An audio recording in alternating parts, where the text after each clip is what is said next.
Hi everyone, in this video we will be talking about Bloom filters. So Bloom filter is a magical data structure behind a lot of databases like Cassandra, HBase, which uses it to check if an element is present or not. So what is a Bloom filter? A Bloom filter is a probabilistic data structure. It means that your Bloom filter might give you a false positive on something like if a value is present in a set or not. So if you are checking for a value that is present, it might give you that output that the element in the set is present, but that element may or may not be present. So it's not 100% guarantee on the answer present. But if you want to check if something is definitely not present inside a Bloom filter, you can do that with 100% efficiency and 100% probability, right? So it is space efficient. The reason why it is space efficient is because it doesn't store all the values. So let's say you are having a set, and inside set you are storing all the elements. That set is not space efficient because you are storing all the elements and occupying a lot of memory. So Bloom filter is very space efficient in this way because it doesn't store all the elements inside it. It stores something else, which we'll look at in the next part. But yeah, that was what makes a Bloom filter space efficient.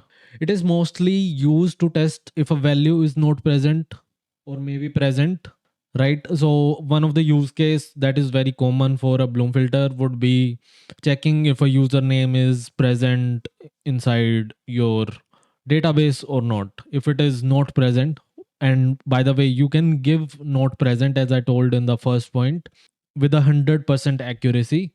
So if you want to do the username kind of a check, if it is not present, and you can take that username, for that a Bloom filter is a really good data structure for this use case. So removal in your original form of Bloom filter is not possible, and we will take a look at how we can make it possible by changing one very small thing, and you can then have removal. But do keep it in mind that removal in its original form is not present. You might have to make some modifications to have this feature.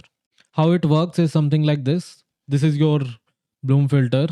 So this is your table. We are taking key from 0 to 9. So 10 is the size of our Bloom filter, and we have a value which is storing a bit. So the bit is unset on everywhere. So it is set as 0, right? And we get a request for inserting red. So when we get this request, we run a hash function against this particular value, and we map it onto our key set. So our key set is 0 to 9, and it comes to a value of 1. Then we run another hash function, which is hash 2. And by the way, also what we did here is the value or the key where this particular hash function mapped to, we marked it as 1 here. We marked it as set basically. So this particular uh, value is set regarding to red hash 1. And then we get a hash 2 and we set 1 here. We set this bit. Next we get 5. So on 5 corresponding to 5 also we do a set operation. So we get 1 here. So now we have done storing the red value that we have got. We computed 3 hash function and we mapped the, so these 3 hash functions are obviously different. That's why they are giving a different value every time. But you can make sure that red every time would on hashing give you 1, and on hash 2 it would give you 3, and on hash 3 it would give you a 5. That you can ensure with hash functions. And we have set all these 3 bits as 1. Now next we get a request to put in blue. When we get a request for blue, we compute hash again, and we get 4, 5, and 9. We set those bits. Here I've marked them as blue here just to have a visual representation. Next, what we get is a search. So now we will see how the search flow actually works, how you can test if a element is present inside your Bloom filter or not. So we get a search for green. We similarly do a hash function run, hash 1, hash 2, and hash 3, and we get 1 5 and 7. So for 1 we get value as 1, that means something is present. For hash 2 we get 1, that means something is present as well. And for hash 3 corresponding to 7 we get a 0. So that would indicate that we have never ever inserted green inside our set, right? Otherwise this particular value at 7 would have been 1, right? That's why we can with 100% probability say that green is not present in our set, right? So a few things till now to keep in mind are, it is very similar to a hash table in the way that you are computing a hash to get the key. It is similar case in the hash table, but in the hash table you store the value with the particular key as well. Here we are not storing the value directly, we are rather than setting the bit as 1, which makes it very space efficient. So at last, I want to mention this thing that false positives are possible, and we will see at a test case that how we can get those false positives. Right. So this is the false positive case. We get a search for pink, and we compute the three hash functions again.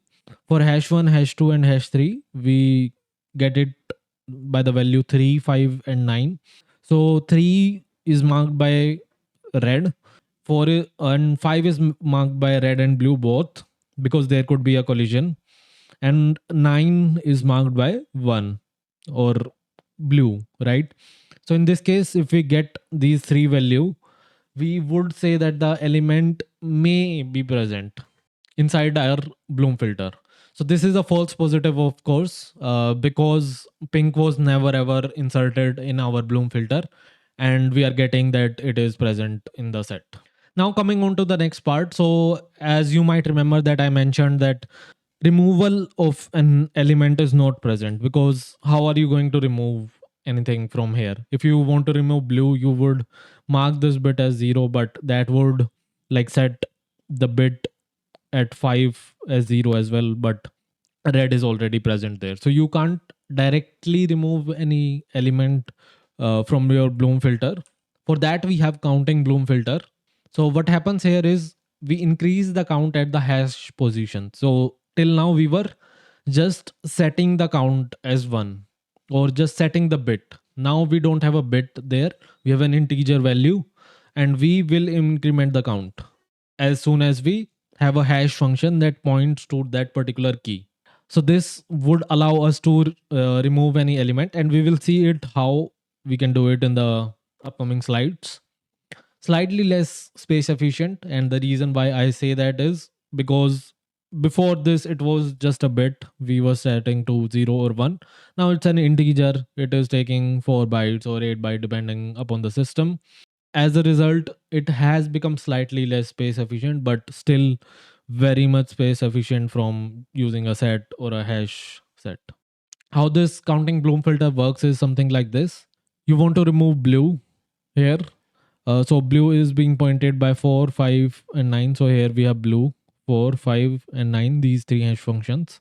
Now we can remove our this position which is at 4. So before you can see here, it is pointing to 1, or the bit is set as 1.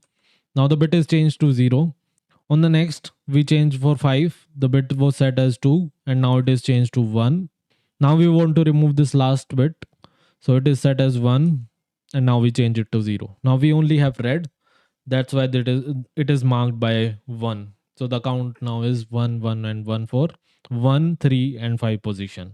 So that's how we can use Bloom filter or counting Bloom filter.